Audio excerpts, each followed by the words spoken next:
What is this? I couldn't help but exclaim in shock as I read the words of a termination notice in front of me. I had been instructed not to make contact during business trips, but this was too important to ignore. I hurriedly called Jack. No answer. I called repeatedly and sent messages, but there was no response. It was past noon. Maybe he couldn't answer because of work, or I had to reach him somehow. After persistently calling, he finally picked up. Hello, Jack. Don't you know not to contact me during work hours? Jack immediately started yelling as soon as he answered. I'm sorry, but it's urgent. I've received a certified letter from the company. I told you not to contact me while I'm on a business trip. Jack was not willing to listen at all. What are you going to do if your actions ruin the contract? It seemed impossible to get him to listen. I decided to keep silent about the termination notice and not contact him anymore. My name is Sarah Johnson, and I'm 30 years old. I work from home as an industrial designer. Simply put, I design the shapes of products. I used to be an employee of a major company working from home, but now I've become independent and freelance. Thankfully, my work is going well, and I'm earning a decent income. At 26, I married Jack, whom I met through a friend's introduction. Even after our marriage, I continued working for the company. However, when I became pregnant with our son Kyle, now 2 years old, I transitioned to working from home. It allowed me to balance work and childcare effectively. Despite a slight reduction in salary compared to my office days, the convenience of working from home outweighed the costs and stresses of commuting and daycare. Our company supported this flexible arrangement, which was a relief. Yet Jack seemed uneasy about my reduced income. Shouldn't you consider going back to the office, even if it means putting Kyle in daycare? With the mortgage and the sluggish economy, every bit helps, Jack, who worked in securities and was meticulous about finances, argued. Well, the costs of daycare would offset much of what I'd earned from going back to the office, I countered. When we married, Jack and I took out a joint mortgage to buy our home. Renting is like throwing money away. It's better to stretch a bit and buy. It'll pay off in the long run, Jack often reasoned, and I agreed. We invested in an apartment near a convenience station, anticipating its appreciation. Life was peaceful until I started working from home. Then Jack's discontent surfaced. It seemed less about finances and more about fairness. If the costs are the same, maybe you should go back to the office. Staying home all day isn't good for your health or social life, he expressed. That's true, but managing childcare and work from home is physically easier for me. With no nearby family for support, it's challenging to find help, I explained. Jack's murmurs revealed deeper feelings. It doesn't seem fair that only you get to stay home. I wish I could too, he confessed. But our jobs are different. Mine, as a designer, allows remote work. Yours in sales requires office presence, I reasoned. That's true, but it still feels uneven that only you get to enjoy this nice house, he sighed. His words caught me off guard. What do you mean by enjoy alone? This is our home, yours, mine, and Kyle's. We're both paying the mortgage, so the rights should be split equally, I retorted firmly to Jack's childish remarks, feeling concerned about his role as a father. Kyle was thriving, and I was successfully juggling childcare and working from home. Encouraged by positive feedback and growing business offers, I even ventured into independence. Around that time, Jack began arriving home late and working weekends. It's a tough economy. I have to put in extra hours, or my sales will suffer, he'd sigh sarcastically. Must be nice for you, working comfortably from home, skipping the crowded commutes, he'd imply, as if belittling my efforts at home. But managing childcare and household chores while working remotely was far from lying around. I confronted him in frustration. I'm not just sitting at home, can't you see that? I contribute to our mortgage too. Oh really? Jack interrupted, his frustration evident. I guess I'm a failure then, struggling to make ends meet with my meager salary. That's not what I meant. Unlike you, with your talent as a designer, I deal with difficult clients daily just to earn a paycheck, he snapped. It felt like Jack always interpreted things negatively. Exhausted, I stopped trying to reason with him. Gradually, I questioned the purpose of our relationship. Despite Jack being Kyle's father, I felt selfish considering separation, especially for Kyle's sake. As I withdrew, Jack became more self-centered, contributing less financially. What was meant to be a joint mortgage increasingly felt like my burden alone. Managing with my designer income was tough but feasible. I suspected Jack knew this, hence his behavior. Perhaps he'd contribute if our home were at risk, knowing his calculative nature. Around that time, suspicions began creeping in. Was Jack seeing someone else and spending money on her? If that were true, drastic action would be necessary. I ensured he settled his debts. Finding proof was crucial, but I had no idea how to go about it. Hiring a detective agency seemed the most reliable but expensive option. Without specific dates, times, or places, it felt like a costly gamble with just a vague suspicion. For now, I managed, but separating from Jack would bring financial uncertainties. Saving money was a priority. Then, one uneasy day, a certified letter from the company arrived while Jack was away on a business trip, 2 nights and 3 days gone. Why send something like this when he was away? Curiosity overcame me, and I opened it, reasoning that if urgent, I needed to contact him immediately. What on earth? I exclaimed aloud. It was a termination notice. Despite being told not to disturb Jack during his trips, I couldn't ignore this. I called him repeatedly. No answer. I sent messages. Silence. It was well past noon. Maybe work kept him from answering, but I had to reach him. After persistent calling, he finally picked up. Hello, Jack. I told you not to call during my work trips. Jack snapped immediately. I'm sorry, but it's urgent. I received a certified letter from the company. Don't disrupt me on a business trip, Jack insisted. What if your actions jeopardize a contract? In the background, I heard another voice. Could it be? I discreetly pressed record. I'm serious, stop calling. Jack's voice grew more irritated, dismissing the urgency. Okay, I relented, choosing not to disclose the termination notice. I ended the call, frustrated that Jack wouldn't listen when it mattered. It dawned on me that even if Jack lost his job, it wouldn't greatly impact me. As a skilled freelance designer, I had steadily built my career. When I first transitioned to working from home, I was an employee, reporting hours and days off to my company. Now independent, I handled not just former company projects but also new clients, fully freelance. Since going freelance, my workload and earnings had soared, several times what I made as an employee. I could part ways with Jack and thrive independently. Yet ending things like this would still be regrettable. That call, I'm certain it was a woman's voice. Listening closely to the recording, I could discern snippets of conversation. She didn't realize I was on the line and was asking Jack for something, possibly a birthday gift, indicating her birthday was nearing. This could be a pivotal clue in uncovering Jack's affair. If I can gather more clues, I might consider hiring a detective. For now, patience is key. The following evening, Jack returned from his business trip. You know, I told you not to disturb me during work. I nearly lost the contract because of your calls, Jack admonished. I apologize. I wondered about the contract he mentioned. Perhaps it was related to a birthday gift for someone else. I concealed my smile as he went on. If you understand, then let's leave it at that. I'm going to take a bath and turn in. Sure. Quietly observing Jack prepare for bed, I waited until he fell asleep before discreetly checking his smartphone. As expected, it was locked. Carefully using his sleeping finger, I unlocked it and began my search. There they were, photos and videos of Jack intimately involved with the same woman, along with messages detailing their encounters, dates, and locations. He must have thought he could keep this hidden from me. How wrong he was. I transferred the evidence to my computer and returned his phone without a trace. Now, planning my next steps, I resolved to make him face the consequences. Identifying the woman from the data was my next task. Reviewing everything meticulously, I focused on the details. The following day, Jack left for work as usual, unaware of my discoveries. I revisited the certified mail, lacking clear explanations but indicating his termination was final. This posed a problem. If Jack lost his job, securing alimony and child support would be challenging. You can't squeeze blood from a stone. He likely spent money on his affair that should have gone towards our family. I needed to recover what I could, including damages from the other woman. As I sifted through the data on my computer, I found a potential lead, a contact listed as Kate in Jack's phone, presumably his mistress. Whether Kate was her real name remained uncertain, but it was a start. Compiling the information, I considered my next move. Should I hire a detective or take legal action? Contemplating my options, a dramatic idea struck me, something straight out of a TV drama. I decided to take matters into my own hands. Hey, I think I need to go back to my parents' place for a bit, I told Jack one evening. Why? He asked, eyeing me with suspicion. It's nothing serious, but my mom's come down with a bad cold and my dad can't manage everything alone. Jack considered my request, feigning contemplation, probably to maintain some semblance of control.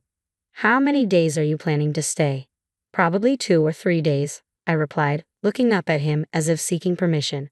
His expression softened and a faint smile appeared. You're a good daughter. Go ahead, he said approvingly. Thank you, I responded, aiming to keep him satisfied. When are you leaving? I wanted to leave today, but it's too late now. I'll head out first thing tomorrow morning, right after you leave for work. Okay, got it. Take care, Jack replied, unusually kind, likely playing into my strategy. The next morning, he left the house as usual, oblivious to his termination. I wondered where he was going, but I needed him out so I could execute my plan. With a regretful look, I saw him off and focused on my preparations. Kyle was in good hands with a reliable babysitter I trusted, someone who had cared for him before during my work and errands. I messaged Jack. I'm on the train now. Sorry for the inconvenience. Should be back in 3 days. He responded promptly. Okay, take care. That night, as anticipated, Jack brought Kate home. I had professionals gather evidence of their rendezvous. While the data from Jack's phone would suffice for divorce proceedings, I wanted a personal reckoning. On the first day of my plan, Jack and Kate returned home in the afternoon and stayed until the following evening. Then came the climax. Anxiously waiting, unsure of their return time, I was prepared for their arrival. Late that night, just before midnight, they stumbled in, clearly intoxicated, laughing and collapsing onto the bed in a tangled embrace. Now, welcome home, I said, swinging open the closet door with a resounding crash. Startled, Kate screamed and fell off the bed, hitting her head against the bedside cabinet, a fitting consequence. What the? Jack wasn't thrown off the bed, but he froze in an awkward position, lying flat on his back with his arms awkwardly extended. It seemed my sudden appearance startled him so much that he inadvertently pushed Kate off the bed, causing her to hit her head. Welcome home, dear, I greeted, my voice laced with irony. Jack remained sprawled in that peculiar pose, wide-eyed and staring at me, looking utterly ridiculous. Oh, looks like we have a visitor, I remarked dryly, stepping out from the closet and standing beside the bed, gazing down at Jack with a smirk. I ignored the unconscious woman on the floor.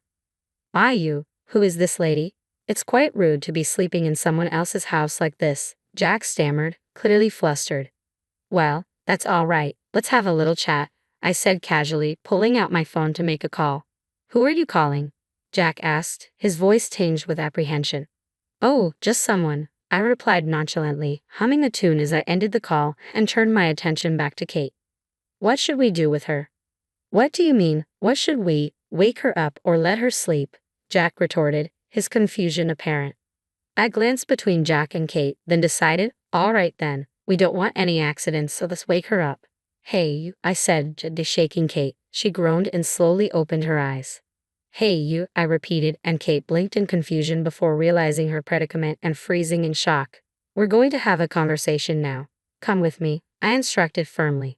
Kate remained still, seemingly unsure how to respond. Come with me, I repeated more assertively. Yes, yes, she murmured reflexively after a moment of hesitation. I led both of them to the dining room and had them sit side by side at the table. I wasn't expecting guests, but I suppose you've made yourselves at home. The table will do, I stated flatly, indicating there would be no hospitality. Now, I have some questions. If you're honest, I might consider certain things, I said, watching their expressions closely. Like what? Jack asked nervously. Perhaps minimizing the consequences you'll face, I replied, causing both of their faces to pale. So, when did this start? What? Kate blinked rapidly, while Jack's eyes darted around nervously. Since when? I reiterated, my tone unwavering. Today. Today was the first time, right? Jack interjected quickly. Yes, yes, Kate agreed, nodding hastily. Really? I pressed, studying their reactions. Yes, we just met today, Jack confirmed, with Kate nodding in agreement. Ah, that's a lie, I calmly interjected. What? Jack and Kate exclaimed in unison, their faces registering surprise and apprehension. The professionals I had summoned arrived promptly. I gestured for Jack and Kate to wait while I ushered them in. The door to the dining room opened and 2 detectives, a man and a woman in business attire, entered. Please, I said, indicating for them to proceed. The woman detective withdrew an envelope while the man powered up his laptop. Here, take a look, the detective said, turning the laptop screen towards Jack and Kate. It displayed footage from the previous day, clearly showing Jack and Kate entering the room and subsequent interactions. Hey, isn't this illegal filming? Jack protested, his voice tinged with concern. That's right, it's against the law, Kate added, echoing Jack's sentiment. The detectives calmly explained the legality of their actions. While covert filming without consent is generally illegal, it is permissible in cases where it serves to gather evidence of infidelity. Moreover, their surveillance was conducted professionally under a client's request, thus falling within legal boundaries. So, this isn't a crime, I confirmed, directing the question towards both Jack and Kate. They sat in silence, heads bowed in acknowledgement. Once again, when did it start? I pressed, my tone firm. Neither of them answered immediately. Since when? You claimed it was today, but that's clearly not true, I continued, staring directly at Jack and Kate. Well, it started yesterday, Jack finally confessed, meeting my gaze with a mix of shame and resignation. I'm sorry, I lied earlier. It began yesterday. We had too much to drink and things escalated. Kate nodded in agreement, her expression apologetic. Yes, I'm sorry too. So, you admit to the affair? I asked, seeking confirmation. Yes, we're sorry. It was a mistake, Jack admitted, his voice filled with remorse. It was just this once. We're truly sorry, Kate added, tears welling up in her eyes. If that's the case, then who are these people? I questioned, placing my laptop in front of them. I displayed photos and videos extracted from Jack's smartphone, along with their social media interactions. Jack and Kate exchanged uneasy glances, realizing the evidence was irrefutable. Ah, another lie, Jack murmured. Taking data from someone's phone without permission is a crime, Kate interjected, her voice trembling slightly. Actually, it's not, I clarified calmly. As you heard, the detectives were hired to uncover the truth. It's within legal boundaries. Jack and Kate fell silent, resigned to the reality of their situation. Eventually, they began to divulge the full extent of their affair. It had started 2 years ago, shortly after Kyle was born. Jack cited feelings of neglect and loneliness following Kyle's birth as contributing factors. He admitted to seeking solace in Kate's companionship, though he expressed regret for his actions. Kate, visibly upset, corroborated the timeline of their relationship but remained silent on further details, seeming reluctant to disclose more. I'll arrange another day to talk with both your parents and Kate's parents, I informed the detectives, thanking them as they left. Turning to Kate, I gently suggested, could you leave too? Maybe stay at a hotel or something. You might catch up with Jack if you're quick. I wouldn't do such a thing, Kate replied defensively. Whatever, just leave, I insisted, not wanting to prolong the encounter. After ensuring both Jack and Kate were gone, I scheduled a meeting with our respective parents. My in-laws arrived first, visibly distraught and apologetic. My own parents joined shortly after, their faces a mask of restrained anger. I presented them with all the evidence, including transcripts from the day I caught Jack and Kate. So, I want a divorce. I'll take custody of Kyle and demand child support and damages, I stated firmly. Jack attempted to negotiate the amount, but I remained resolute. You've deceived me for 2 years and brought another woman into our home. On top of that, you've stopped contributing to our household expenses. My in-laws were stunned by these revelations and my father-in-law even moved to strike Jack, but I intervened swiftly. I don't want to see that. If you're going to do it, please do it where I can't see. Eventually, my in-laws agreed to cover the damages and child support. As for the apartment, I opted to take payment for my share of the mortgage up until now and relinquish the rest to Jack. I don't want to live in a tainted house. Just pay me my share and then you can do whatever you want with it, I asserted, knowing that selling it immediately would only result in a loss. It was clear Jack couldn't sustain the mortgage payments alone. Later, I learned the reason behind Jack's termination from his company. He had caused significant financial losses to a client repeatedly. This further underscored the depth of his deception and irresponsibility. I thought those transactions were surefire profitable, but each one turned out badly, Jack explained, trying to justify his actions. Feeling overshadowed by my success after becoming independent and earning more, Jack resorted to unauthorized stock trades for his clients, resulting in substantial losses.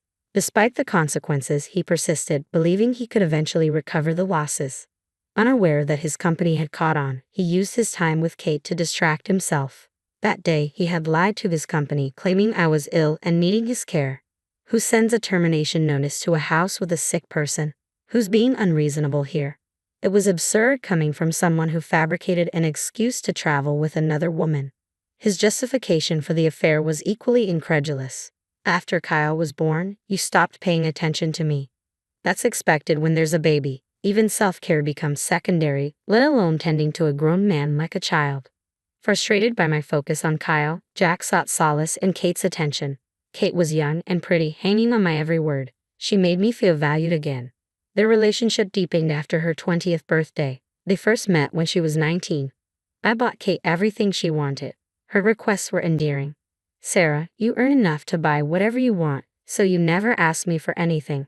To fund Kate's desires, he ceased contributing to our household. The apartment was always your domain. I merely slept there, so it seemed fair for you to pay. Sarah, if you returned to the office, our time at home would be equal. That explained why he wanted me to abandon working from home. Jack's excuses were exhausting and illogical, yet he blamed me entirely. If only Sarah had continued working and supported me, none of this would have happened, he lamented. Even my father-in-law broke down in tears upon hearing these words. It was pitiful, but I couldn't dwell on it. Although their agreement to pay the damages and child support I demanded eased my financial concerns, it did little to heal my wounds or grant forgiveness. I also secured separate damages from Kate, which her responsible parents promptly covered. While I had initially threatened double damages for lies, I upheld my principles in settling the matter. I'm sorry, Kate apologized sincerely, standing before me with her parents, a far cry from the tipsy woman I had confronted earlier. She opened up about her past. Originally from a rural area, Kate was captivated by the stark contrast of city life when she arrived.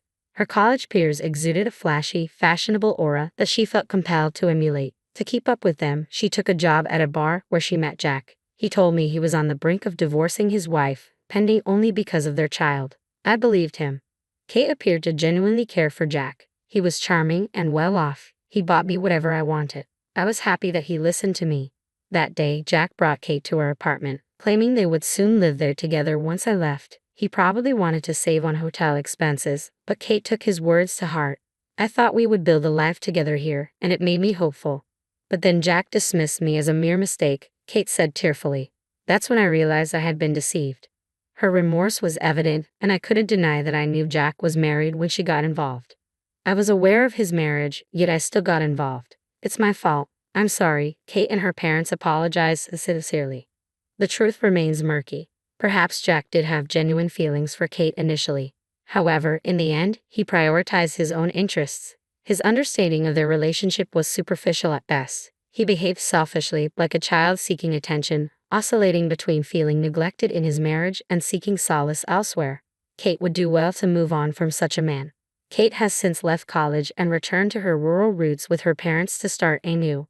I'll work hard to repay what my parents covered as soon as possible. Despite my initial disdain for her, I now wish Kate nothing but a stable and fulfilling life. As for Jack, he was rightfully fired from his job and faced legal repercussions for the financial losses he caused. It was expected. He had lied about taking care of me and misused funds for his own pleasure, leading to his downfall. Despite receiving a suspended sentence, his future is uncertain. I feel sympathy for my in-laws who are good people, but this outcome was warranted. I've moved back in with my parents, where they help me care for Kyle while I focus on my career. Despite the personal upheaval, my professional life is thriving. Watching Kyle grow brings me solace. For now, I feel no need for a man in my life. Yet like Kate, who has embarked on a fresh start, I also hope to find someone truly trustworthy someday. I believe there's a good person out there for me. Life is too long to be defined by one setback. I want to show Kyle resilience and forward thinking, ensuring he never succumbs to the kind of dependency his father exhibited. Therefore, I will continue to look forward, hold my head high, and keep moving forward. I refuse to give up on my pursuit of happiness.